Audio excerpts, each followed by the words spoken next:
بسم اللہ الرحمن الرحیم۔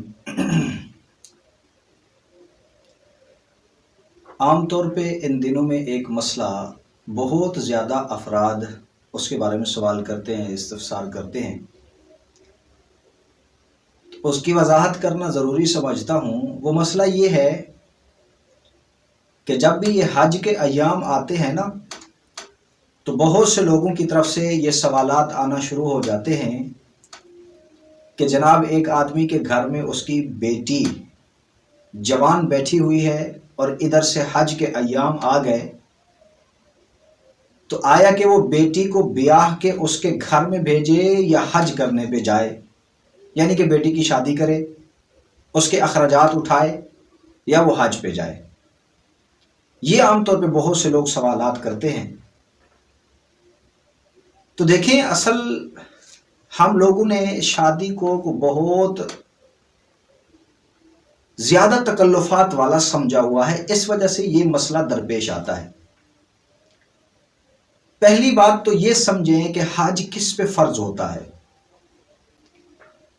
ایسا شخص کہ جو آدمی اپنے ملک سے سعودی عرب تک جانے کے تمام اخراجات برداشت کر سکتا ہے، اسے ویزا بھی مل جائے گا، شرعی معذوری بھی نہیں ہے، اور دوسری بات یہ کہ وہ اس سفر پر جاتے وقت اپنے گھر والوں کا خرچہ، ان کے اخراجات بھی اپنے پاس رکھتا ہے، تو ایسے آدمی پہ حج فرض ہے۔ اب یہ سوال تب پیش آتا ہے کہ چونکہ اگر وہ اپنے ملک سے حج کرنے کے لیے جاتا ہے، اس پہ اخراجات آنے ہیں، اور اگر بیٹی کی شادی کرتا ہے تو اس پہ بھی اخراجات آنے ہیں۔ اب اگر بیٹی کی شادی کرتا ہے تو حج کے پیسے پورے نہیں ہوتے، اور اگر حج کے لیے جاتا ہے تو پھر بیٹی کی شادی کے لیے پیسے نہیں بچتے، تو وہ کیا کرے؟ حج کرنے کے لیے جائے یا بیٹی کی شادی کرے؟ تو مسئلہ شرعی یہ ہے کہ ایسا آدمی جس کے پاس حج کے اخراجات موجود ہیں، حج اس پہ فرض ہو چکا ہے، تو وہ حج کرنے کے لیے جائے، حج اس پہ فرض ہے۔ بیٹی کی شادی پہ تو 10 منٹ نہیں لگتے۔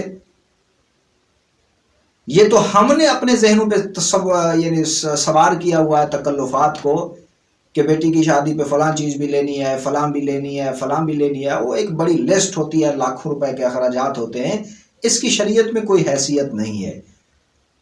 اگر کوئی اچھا رشتہ میسر آ گیا ہے، بیٹی کا نکاح کریں، حق مہر متعین کریں، جتنا آپ کے پاس فرصت ہے، چاہے 2 سوٹ بھی کیوں نہ ہو، اس کے علاوہ اگر کچھ اس کو آپ دے سکتے ہیں تو دے کے اپنی بیٹی کو رخصت کر دیں۔ شریعت میں یہ سارے معاملات نہیں ہیں۔ ہم لوگوں نے ایسی چیزیں جو ہمارے اوپر ضروری نہیں ہیں ان کو تو ضروری سمجھا ہوا ہے، اور جو ضروری چیزیں ہیں ان کی طرف ہماری توجہ نہیں جاتی۔ مثلا اس جہیز کو ضروری سمجھا ہوا ہے جس کی کوئی حیثیت نہیں ہے، اور بیٹی کو میراث سے محروم کر دیتے ہیں کہ اس وقت جو دے رہے ہیں بس وہ دے رہے ہیں، بعد میں اس کا کوئی حق نہیں ہے، حالانکہ میراث کے اندر بیٹی کا حق ہے۔ یہ جو کچھ بھی دے کے روانہ کر رہے ہو، یہ تمہاری طرف سے تبرع ہے، احسان ہے۔